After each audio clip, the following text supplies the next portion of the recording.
and welcome into today's video where I'm going to be rocking the Minnesota Wild hat to celebrate and shout out the team for yesterday's victory in overtime against the New Jersey Devils. In thrilling conclusion by Matthew Boldy skating down the ice and sinking the puck for the game-winning shot with no time left on the clock. A legitimate buzzer beater, if you will. Couldn't have been a more thrilling finish to a game that started off very poorly. Matthew Boldy continues to be on fire since the Kirill Kaprizov injury. This team, I was starting to write off like a month and a half ago. I was like, everybody's getting injured. They just look like sluggish, but they have overcome so much adversity this season. I think that this is more of a legitimate playoff team now than I did a month and a half ago. I just don't know how they continue to do it. Credit to Dean Evason and the guys for continuing to pull through and slog through this long NHL season, which feels like it's an eternity, if you will. So we're also going to talk about another thing that happened yesterday, which is the focus of today's video, and that is Daniel Jeremiah's 3.0 mock draft that he released for NFL.com that has Vikings social media kind of wound up. And let's just rip the Band-Aid off. So the mock draft itself, I would say pretty tame compared to every other selection that he made. There are some that I'm rather uneducated on, some players that he snuck in there that I haven't really looked at yet. But for the most part, I think if you look at the top 5, the top 10, the top 15, you're like, okay, this seems pretty normal, and I wouldn't really raise too many arguments. And then you get to 23 overall for the Minnesota Vikings, where Daniel Jeremiah has the Vikings selecting quarterback from Tennessee, Hendon Hooker. And he says in the write-up that the Vikings are doing their homework on the quarterback class, and that this would be an opportunity for them to select one. Initial reaction was, wow, okay, that's kind of a surprise. It's probably the second biggest surprise of his mock draft. The first one being that he had Will Levis fall out of the top 15, I believe, to Tampa Bay at 17. So that was probably the other, shocking thing that he had in the mock draft compared to the Hendon Hooker thing. So I think the Will Levis thing will gain more national attention across multiple fan bases as opposed to just this. But Hendon Hooker in the first round, when you don't have a second round pick, man, that's a tough pill to swallow. So I know I'm a day late in reacting to this, but I like to, sort of compose my thoughts, if you will, and not have knee-jerk reactions. So you've probably heard a lot of the arguments against this already. Like he's too old. He's 25 years old. He'll sit for a season behind Kirk Cousins. By the time he takes over, he's going to be 26. And what can you really do with him at that point in terms of development? So that's a knock against him. There's the recovery from the ACL injury, which is, again, another knock against him. He's not like the most mobile quarterback in the world. He doesn't rely on his legs, if you will, but still, who knows what you're like when you come back from something that could be considered a devastating injury. We all had our fears and trepidations when Teddy Bridgewater's knee blew out. I'm comparing apples and oranges here, but the same sentiment applies. You get a little concerned about planting that foot, putting some weight on it, taking off for a run, getting hit, getting tackled, getting rolled up in the pile, Things start to scare you once you experience a significant injury. And then there's the other criticism where he played in a Mickey Mouse offense for the Tennessee Volunteers, which is founded. It's not the most difficult offense to operate as a quarterback in. It's a lot of go balls. It's a lot of chuck the ball down the field at broken coverage. It's not a system that's going to teach you progressions and get you ready for the next level, which is why Hendon Hooker is going to have to sit for a year, no matter where he's drafted or who drafts him. Anybody that drafts him and expects him to play significant snaps this season is in a world of hurt, if I could just put that out there. So those are all like kind of the criticism against this in terms of Hendon Hooker as a prospect, ones that you've probably heard a million times. I would like to add in that it took an injury for him to get the starting job in Tennessee. And Tennessee wasn't his first stop at the collegiate level. He originally committed to Virginia Tech. And, he had some really good games in a couple good years there, but nothing that was raising him to national, the national conversation, if you will. So I think in Virginia Tech, while he was a good player, a star player for the Hokies, he was kind of an afterthought at the national level. And then, you get to Tennessee, you go up against all of these great teams, and suddenly you're thrust into the spotlight because the SEC is the pinnacle of competition at the collegiate level, if I could argue that. So there is also that little sort of background tidbit to add into the Hendon Hooker criticism. From the Vikings perspective, I don't know if this would make any sense, and I would be unequivocally against it. For all of the reasons that we've already mentioned about Hendon Hooker as a prospect himself, but it doesn't help you now, and I really don't think it helps you next year, unless your plan next year, 2024, is to be terrible. Now, I'm not saying Hendon Hooker is going to be terrible. I project him as probably a career backup in this league who will get some spot starts and maybe turn a few heads here or there. He's got a lot of work ahead of him. But if the plan would be to draft Hendon Hooker to sit behind Kirk Cousins for a year, who I would think Kirk Cousins is not going to be the kind of person that's going to take a kid under his wing and teach him the ropes, knowing that he's basically prepping his replacement next year. He doesn't strike me as that kind of guy. Maybe that's unfair of me to say, but I just don't think that that's going to happen.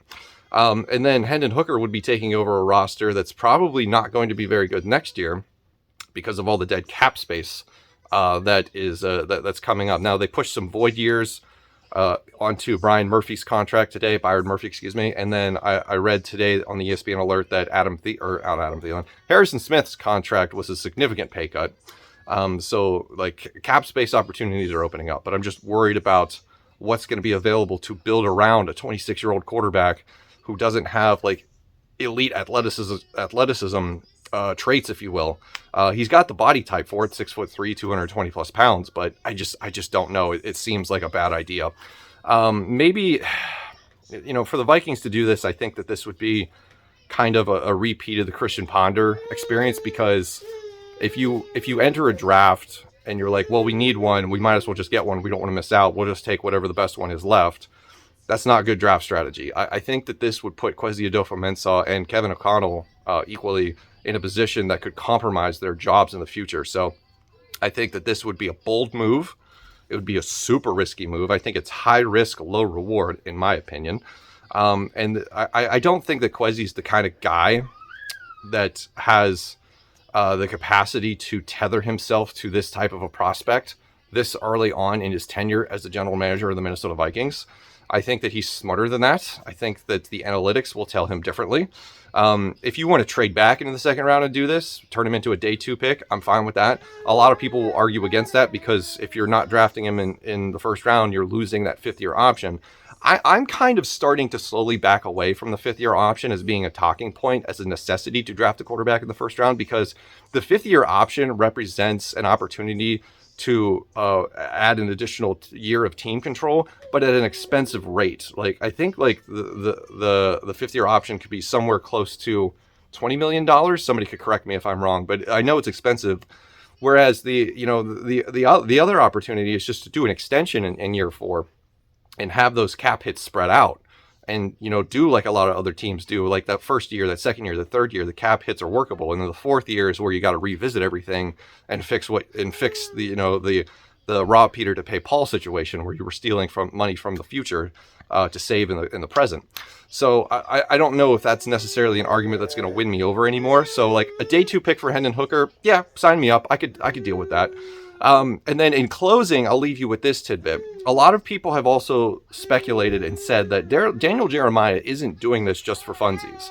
He's a well-connected person, former scout. He knows what he's talking about. He's not doing this just to rattle the cage, if you will. He doesn't have his own podcast, his own talk show, his own whatever the case may be platform, other than just the guest spots that he gets on ESPN and various radio programs to fill space.